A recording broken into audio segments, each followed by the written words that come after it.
in 2014. He is a Ryder Cup and golf legend. Paul McGinley's here!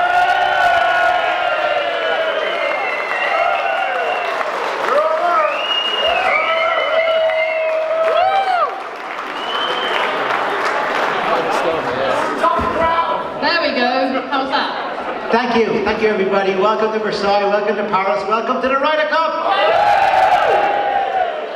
Right. I'm looking at all those people in the mirror, I'm thinking, why are they watching the TV over here? Why are they not watching the stage? That's what happens when you're Irish. Put your phones down, people. Over the next 3 days, don't record stuff, just clap. Because that's the problem with golf at the moment. Everything should be like the Masters, no phones at all. Yes. Thank you.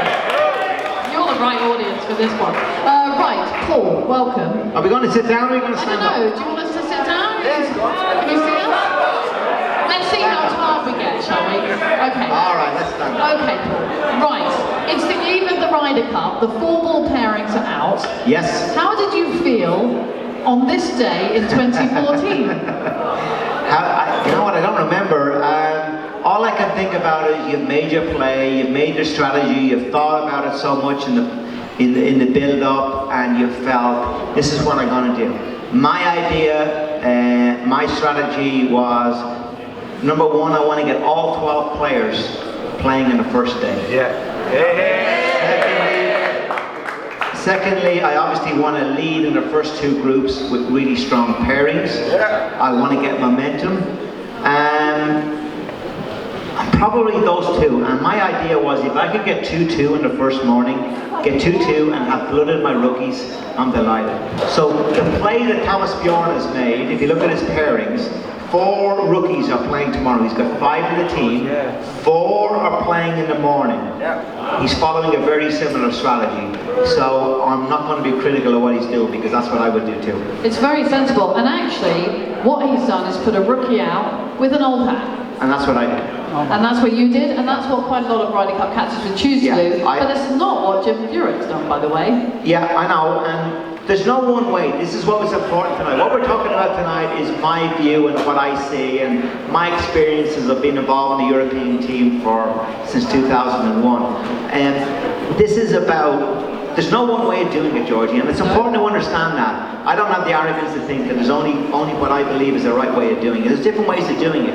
I believe, from my experience and my interpretation of being involved with all the great players, from Seve right through to Fallo and Woozy and Langer and Lazabal, and all the great players, I've either played with them or captained with them. And I've learned from them all, and everything that I learned from all of those went into my captaincy. And what I see is that playing all 12 players in the first day is really important. Because I know myself, I was there. I was always the 6 to 12 in the team. I played in 3 Ryder Cups, 2002, 4 and 6. I was always 6 to 12. I was never a superstar. I was never a Rory McIlroy. I was never a John Ram. I was never one of those guys. I think people will disagree. I wish I was. You started winning putt in the first Ryder Cup, for God's sake. I don't think you can say that. I know. No, I wasn't. No, I wasn't, Georgie. I mean, I was the second. I was the second tier, and that's okay. You can't all be Rory McIlroys. You can't have a team of Rory McIlroys. You know, there is a second tier. And what's really important, and one of the things that I think we missed in Hazeltine was we didn't blend the second tier with the first tier. And I think that's a mistake. And what I don't see Thomas doing is he's getting the first tier out. He's getting everybody with the experienced guys, with the rookies, blending them into that first tier. And once that happens, now you can make a move as to where we're going to go going forward. Okay, so I think we're kind of generally in agreement that putting rookies out on the first day is a good. I think it is. I think it. And so here's the thing to remember. Okay, everybody's going to come tomorrow. We're all going tomorrow, right? Yeah.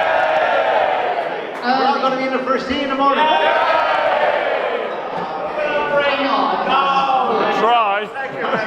First tee is something special. What about that stand? Do you like that stand? By the way, if this is your first Ryder Cup, get up early tomorrow and get on the tee, because it was one of the first things I did when I went to my first Ryder Cup, and I will never forget it. Even if you're getting up at 5:30 in the morning, just go there. Once the gates open, it's amazing how quickly that stand fills, so try to get there as early as you can. But what we got to understand, and just to give you a little bit of insight into Thomas Bjorn and how he's thinking. Here's the difficulty. The difficulty is, you got 5 rookies in the team, as much as they're great players and they've all succeeded so much in the game. What you're trying to do is you want to get them all out the first day. Now, we all know, we all play golf. 4 balls is a lot easier to play when you're playing your own ball than it is 4 some alternate shot. With your partner, if you miss a fairway, your partner's in the you got to deal with it. That's a lot tougher place to be. It creates it's straight down the middle, Paul. Yeah. Well, that's why I play foursomes only. Captains were smart enough not to put me in the football. On a serious note, when you were captain, and as Thomas Bjorn is now, how much do you think about your Friday afternoon when you pick your Friday morning? Very much. It's strategy. It's all about an overall strategy. Did you have like a magic board that had like hundreds of different permutations? In my head, I had a plan A. This is what I wanted, and this was a plan B. If this happened, I would do this. If this happened, this guy would do this. And I had different permutations. Not everybody knew that. I knew it. And I was able to kind of bob and weave. But I had a plan. And kind of at the end of the day, probably 85% of what my original plan came through because things went well and I kept going to plan A. How much does the captain...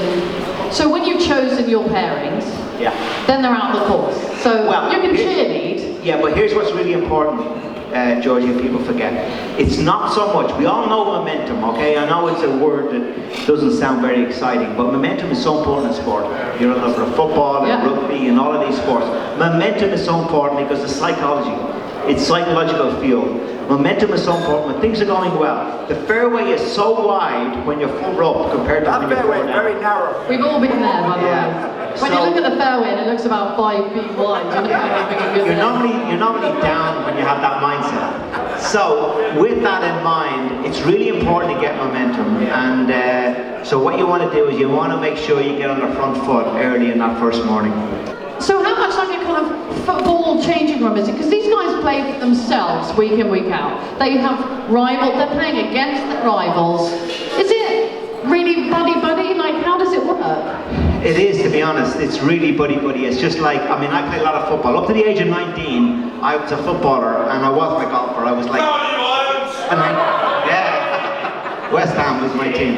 But I was a footballer up to the age of 19. I was like 6 handicap at 19. Golf was a million miles away. I was never going to be it.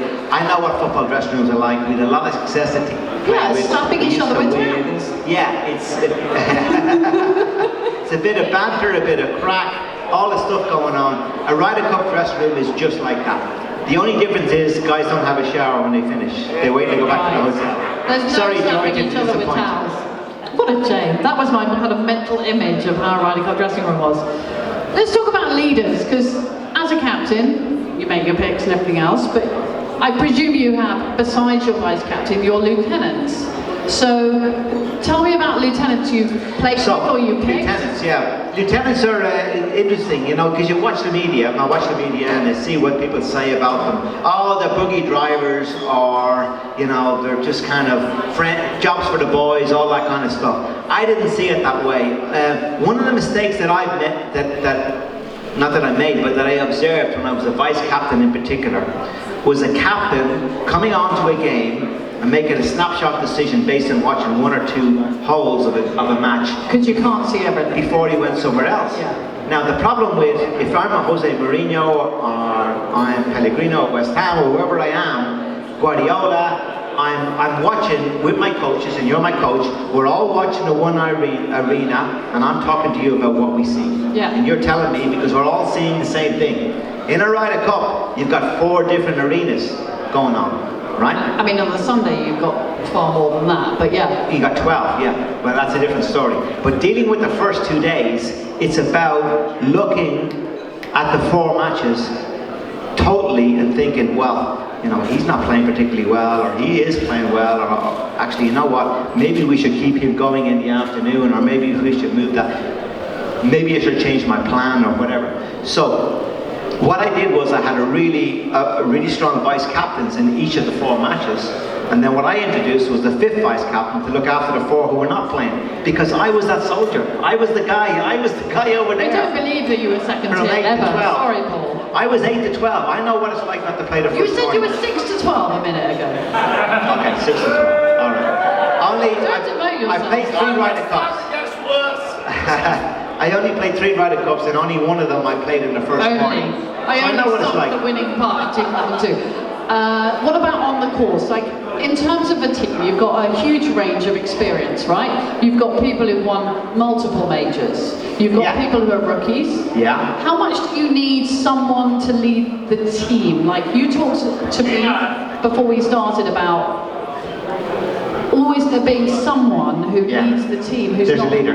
And it doesn't, leaders don't come, you know, we were saying in Ireland, you know, leaders don't, or the devil always doesn't come with a big frown on his face. You know, sometimes he comes with a smile. And in that regard, Monty was the guy that always stood out for me. Monty had something special. Monty was a leader in our team. As great as Monty is as a player, and we all know his shortcomings and whatever it is, but what he had was, he had bite. He had a Roy Keane about him. I know he didn't look like Roy Keane. Amazing. I know he didn't look like Roy Keane, and I know he didn't act like Roy Keane, and I know he was a prima donna in a lot of ways. But what he had was that competitive bite, that real strong bite to win. And that was really evident. And anytime things got a little bit blasé in the team at team meetings, or if the atmosphere wasn't quite right, when we got to the team meeting, Monty was the guy to put the foot in and boom, this is what we need to do, this is what's not happening, this is what we need to do. So not afraid to upset people. Olazabal was another guy.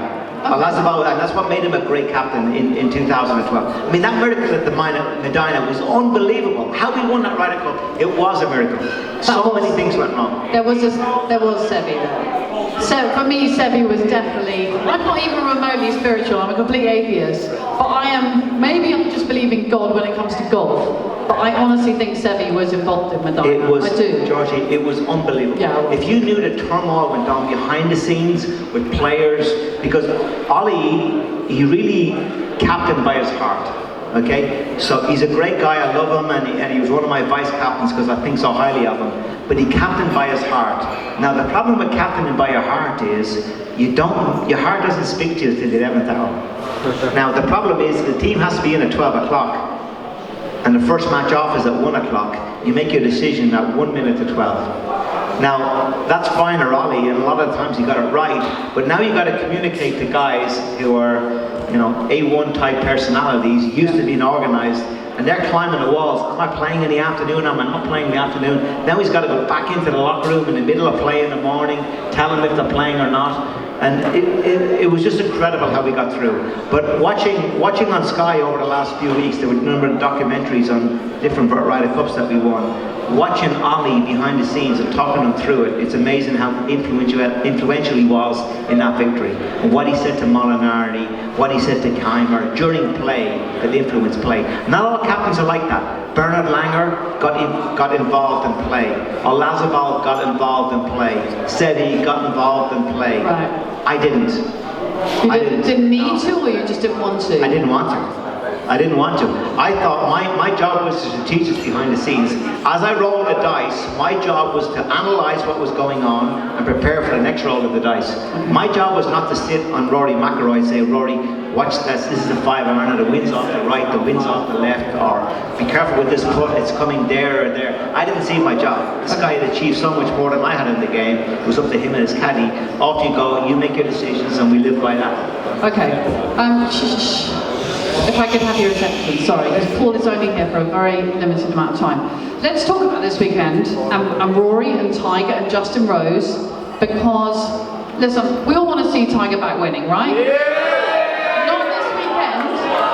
Not this weekend. We don't want to see Tiger winning this weekend. However, it was great to see Tiger this weekend, but it was like he put some voodoo hex on everyone else. He didn't really have to do that much to win at the weekend, and that was kind of weird. It was, from a European perspective, I watched it on Sunday night, I cleared my diary, I wanted to sit down with a glass of wine and watch it all unfold from the first hole to the last, which is something I don't really normally do. I was so excited about what could happen. I was looking forward to Rory raising the challenge, Justin trying to win the $10 million, Tiger coming back on again. and I was so disappointed. I was so disappointed with the performance of Rory and Justin. They didn't raise a gallop, they made it easy, so easy. Tiger couldn't have had it any easier than he did on the Sunday. Is he like magical?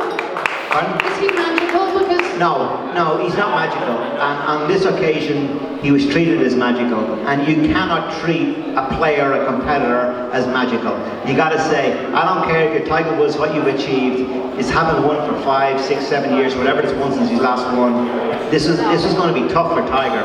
And those guys needed to stay tight to him. They needed to put the pressure on him. They needed to force him to win the tournament, and they didn't. They laid back to give him a 5-shot lead, and it's a lot easier to hit fairways, as I said earlier, when you're 5 shots ahead than when you're 1 shot ahead. They made it easy for Tiger. Now, what about this week? Because Tiger will be, there will be a huge clamour for Tiger to play all 5 ties for a start. Yeah, well, the genie's out of the bottle now. Tiger's in a different place. Tiger's had his first win since his comeback. It's bad timing, people. Yeah. He's had his first win since his comeback, so I expect him to play quite well this week, and I think this golf course suits him. So let's talk about the golf course. That's really important. Okay, let's do that. Let's talk about the golf course. As much as we talk about strategy and tactics and all that, let's talk about the golf course. So, a number of things to bear in mind. We've been playing here every year since 1992, the French Open, except 1 year. It's incredible. It's 26 years. So you know it quite well. 25 years of the French Open on this golf course. Wow. The worst finishing position any of the European players have had at a French Open on this golf course is 12th. All of them? Yeah, and a number of them have won. Right? Yeah. So when you look at the two teams, what's really important to look at is the examination paper. We all talk about, America, Europe, he's great, but on what exam? Let's look at the examination.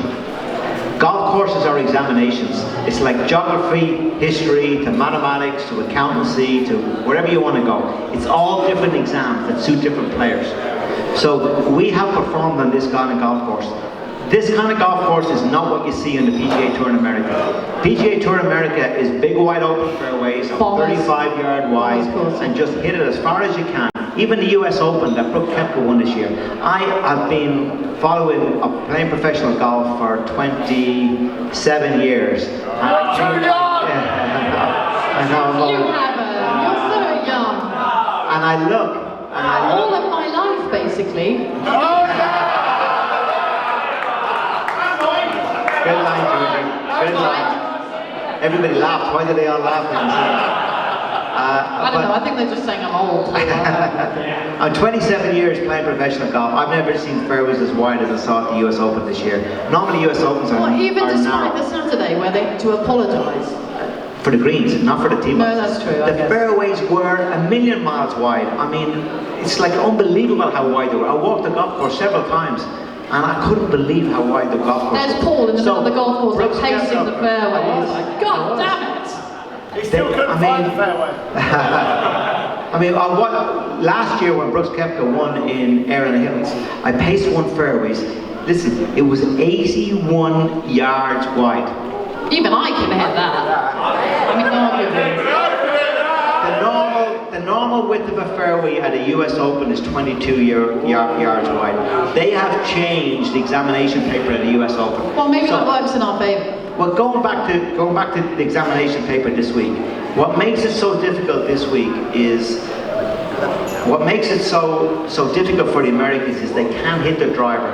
They love to hit the driver. There's only 4 holes in this golf course where the big hitters can hit the driver, and they've got a lot more big hitters than we do. Yeah, they do. So I think that will play into our hands. Now, on the other hand, because you can always build cases on the other side, if you look at the statistics of the PGA Tour and you compare the Americans against the Europeans, they are better iron players than us. Putting is similar, right? But they're better iron players. Are they? Yeah. Okay. So this is about how you plot your way around the course as well, basically. Yeah, it's about plotting, getting it on the fairway, but it's about iron play. It's really about iron play. I played there today. I played in the ex-captain's match today, and I could not believe, it's a long time since I've seen rough that heavy. I mean, you will not play this golf course in the rough. I don't care who you are, you will not play and get around this golf course in the rough. It's all about hitting fairways. Okay, let's talk about players that hit early season form, and then by the time the Ryder Cup comes around, they're arguably off form. Because actually, I think both teams are suffering from that. But if we suffered from something in the last Ryder Cup, I feel like that was it, really. That's what happened, Georgie. You've nailed it. What happened in the last Ryder Cup team was we had a qualifying that was 12 months long, and a lot of the guys, rookies in particular, who made their points early in the season ended up being on the team. They were out of form when they came in. So Thomas Bjorn has looked at that and he said, I want form players. Form is so important going into a Ryder Cup. So what he did was he put 50% extra bonus points on the last 3 months of qualifying. June, July and August. Very sensible. Which is what he's done. That's why we've got so many players in form. That's why I'm very buoyant about where we are as a team. What about, I mean, you would have been asked this a million times, what about wildcard picks? Because there's definitely Ryder Cup credential in our wildcards. 3 out of 4 of them have got huge amounts of Ryder Cup credential. Poulter, Stenson, Garcia. Arguably, any of those 3 could have been left out. And 3 of them are not playing in the morning. No. You know, so Stenson, Garcia and Poulter not playing in the morning. So you think, on the periphery you look, oh my God, what's Thomas Bjorn doing? He's gone out on a limb and he's picked all these guys, then he doesn't play them. He's working to a strategy. And his strategy is they come in the afternoon. I'll be very surprised if all 12 players in the European team haven't played by this time tomorrow night. And I personally believe that's the right strategy. Yeah. If that's what he's doing, I think that's a good thing. Can you leave an old hat out till the singles? Like, might Phil Mickelson wait till the singles? You feel like second-class citizen. It's like the captain doesn't trust you, so you're kind of left until the Sunday. Okay. We had that mistake in the past, and what happened in 1999, Mark James was captain. This was Mark's plan, was that to put everybody out who was playing well, build up a lead, which he did. And 3 rookies in the team, Van der Velde, Sanderlin and Coulthard, didn't play until the Sunday. That's mean. So they didn't play until the Sunday. It was fine. I mean, that was Mark's idea, and that's how he saw it. Didn't play till the Sunday. Then he put them out number 3, 4 and 5 in the order. Lee and Darren, number 1, who had played 72 holes the first 2 days, were tired. We lost Lee's game, we lost Darren's game, and the 3 rookies obviously were going to fall quite easy. So now we lost the first 5 games. So our 4-point lead that we built up now was a 1-point advantage playing away from home with so many matches still on the course. So it's all about strategy, you know. Different people see it in different ways, and I think in the old times, in the 1980s, you know, we had Langer, we had Lyle, we had Woozy, we had Seve, we had Fallow, we had Langer, we had all of those guys, and it was about pushing those guys out as much as we can. This is a different dynamic. This is a different dynamic because our 12th player is a lot better now than it was in the 1980s and 90s. Is there always a prank? Is there always a prankster on the team? Is there always somebody who plays practical jokes? Is there cling film on the toilets? All that kind of idiotic stuff? No. Oh, I'm disappointed. Not teenage humour. Come on, we'll move on. There's always a bit of piss taking goes on. There's no doubt about that. And there's always somebody who turns up on the morning at breakfast who's got the wrong clothes on. Somebody gets the wrong clothes right. Got the clothes wrong on a Sunday. And yeah, you know, it's what it is a bit of banter, a bit of joviality, a bit of fun, a bit of piss taking. It's all going on. But it's important too, and that's great, and that's really important. Let's talk about that. It's really important to have that joviality and all that kind of camaraderie. That's really important. You want to encourage that. You want the players to have fun.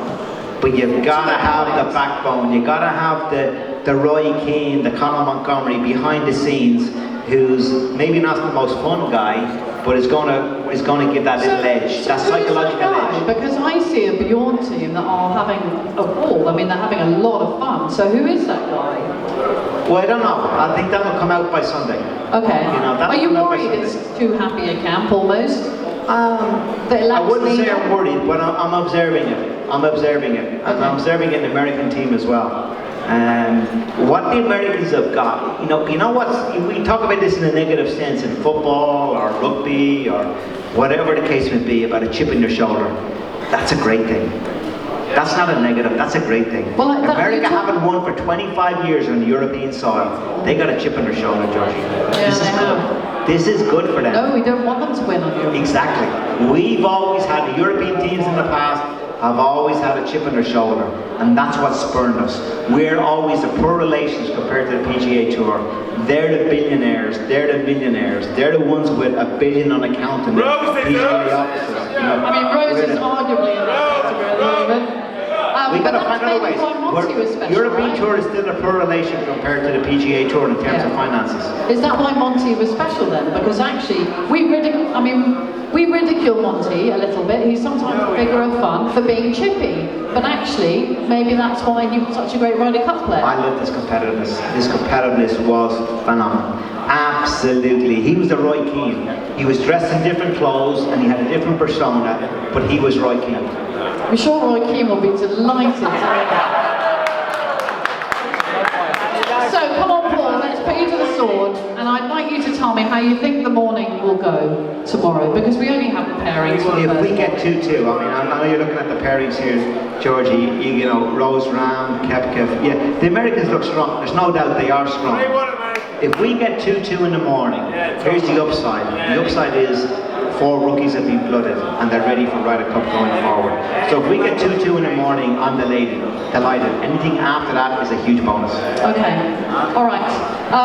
Ladies and gentlemen, he's going to do the prize draw now. I hope you've all entered, because it was on a big table at the back and there's a massive tailor-made bag. Basically, is it 2 prizes or 2 prizes? Right. Okay. Georgie, I'm going to make it 3 prizes because... Oh, hang on everyone. Yeah. Woo! All tight. One of the things, so you all know, one of the things that's great about the Ryder Cup is everybody wants the gear that the players wear. I have a t-shirt that I wore today that is player's jersey. And I'm going to give that as the 3rd prize.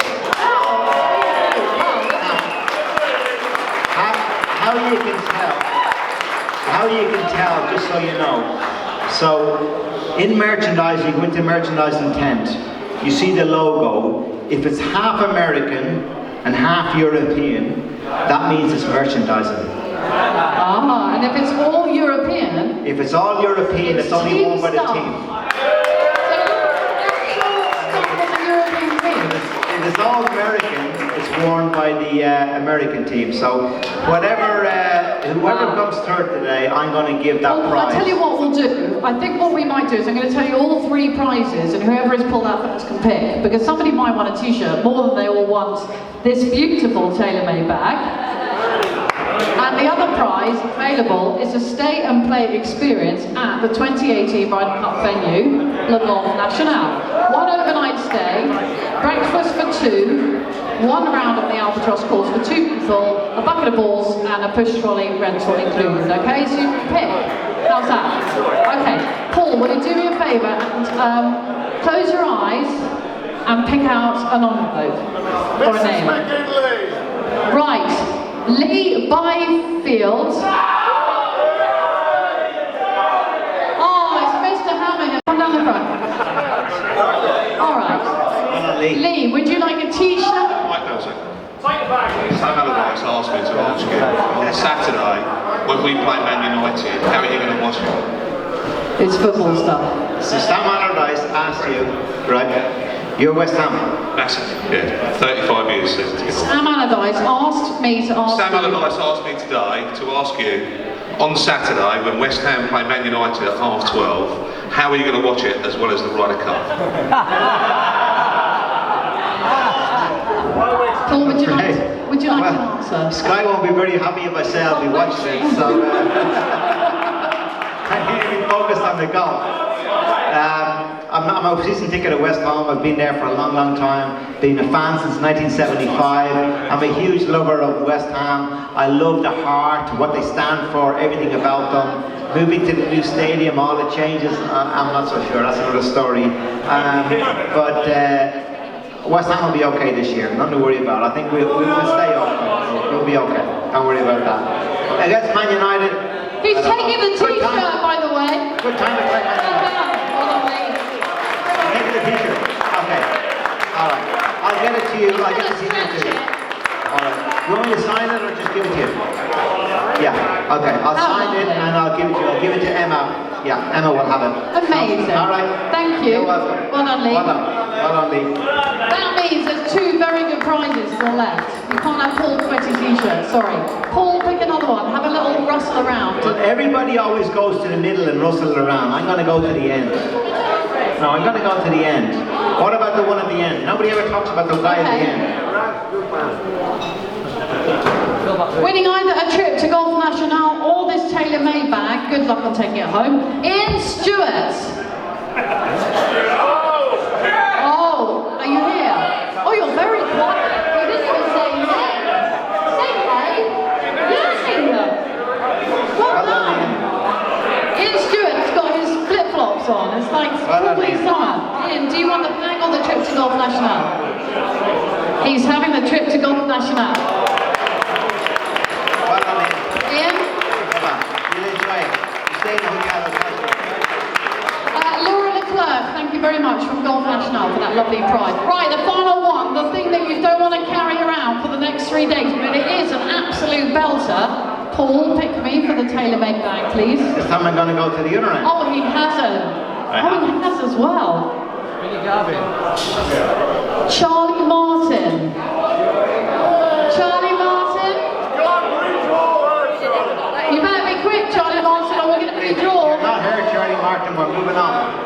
Oh, you've gone to the loo at the wrong time, my friend. Charlie Martin, you've got 5 seconds. 5, 4, 3, 2. Is he here? Is he go ahead, we're redrawing. I'm redrawing. Middle, go middle. Now I'll go in the middle. He's going to be really annoyed in the morning. Chris Marsh. Chris Marsh is at the back. Right at the No, very he's not. back, Chris. Hang on, didn't we just win a prize? Oh no, you didn't. Phew. Up he comes. Well done, Chris Marsh. Round of applause, please. Hold on, Chris. Ladies and gents, he will be sticking around for a few photos. I got a few more prizes. Let's keep Have going. you? Yeah. Have you? What are you doing Yeah. now? Well, I played in the past captain's match today, and they gave us a lot of. People! I want as many people to win here as possible tonight. I played in the past captain's match tonight. They gave us a lot of stuff that's team related. So let me see what else I got. Let's talk about. So I got a golf bag, but it's not as nice as the golf bag that was there. It's like a carrier bag that you put in your back and use in your local club. Right. It's got Ryder Cup Team written on it. I mean, basically, you can't buy it. So it's amazing. So round of I applause. think it's got my name on it, but it's a carrier bag. So let's give that away. Okay. Come on, Paul, make them lucky. I got all these to you, Emma. Okay, so you know. Lucky Emma, she's delighted. David McLeish, you get the extra prize. Where are you? Here he comes. Up he comes. David McLeish needs to wear sun cream tomorrow. I've already told him. Well done, David. Well done, You're gonna get the David. bag, okay? Your details to Emma, yeah? All right. Well done. Paul, are you done with your So, prizes? let me see. I'm starting to run out now. I got. I don't think you have to give prizes. I got a top like this with European logo on it. Are you really going to give it away? Not this one. Not this one, but I'll give another one. Okay, but this is the last one, because I don't want you to be naked. Now I got another one as well that they're giving me, so I'll give that one away too. Amazing! Paul McGinley's amazing! Right, wish everyone, proudly, close your eyes, read it out. James Doran! Right, James. Well done, James. James Doran is the right size. You're welcome. You're You're a welcome. legend, Paul. Thank you. That's very Well, kind. we're getting smaller now. I got 2 left, but they're quite small. One is a European hat with Europe on the top. So it's a European official hat worn by the players this week. The exact same one the players will wear. That's got blue and blue on both sides. Honestly, you don't get this anywhere else but your golf travel, by the way. These are special because they're blue and blue. Remember, look for the blue and blue. Okay. Finally, I got one more. Darren Marsh. Darren Marsh. Oh, Darren Marsh. Oh, hang on, here he comes. Running. Yes. Come on, Darren. Come on, Darren, let me come. Well done. By the way, we're eating into photograph time. Well done, Terribly, Darren. I'm afraid. Well done, I'll get Darren. that to you. Emma will have it, Emma, okay? you have your hat. The last one is not a very exciting one. It's a small one. It's the official European towel used by all the players this week with the Are you going European to logo. complain? I don't think so. One more, Paul. Right? So this is the European towel with the logo on it.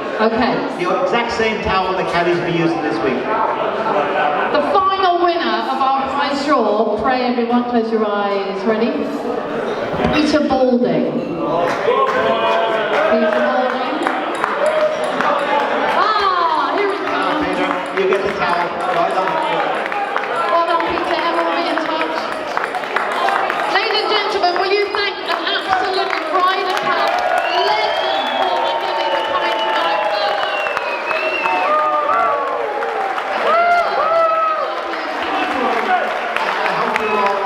Thank you, Georgie. I hope you all enjoyed the Ryder Cup. It really is something special. And I think we're really got a great chance in Europe. I think, yes, America are good. We have a lot of things in our favour on the European side. Golf course suiting us. We've all played well around here. We know it well. It's going to be a great Ryder Cup, great excitement. So I hope you all enjoy it. Try to get around that first tee. That first tee is amazing. And remember, the real finish in this golf course is 15, 16, 17, 18. Four of the toughest holes on the season of the European Tour.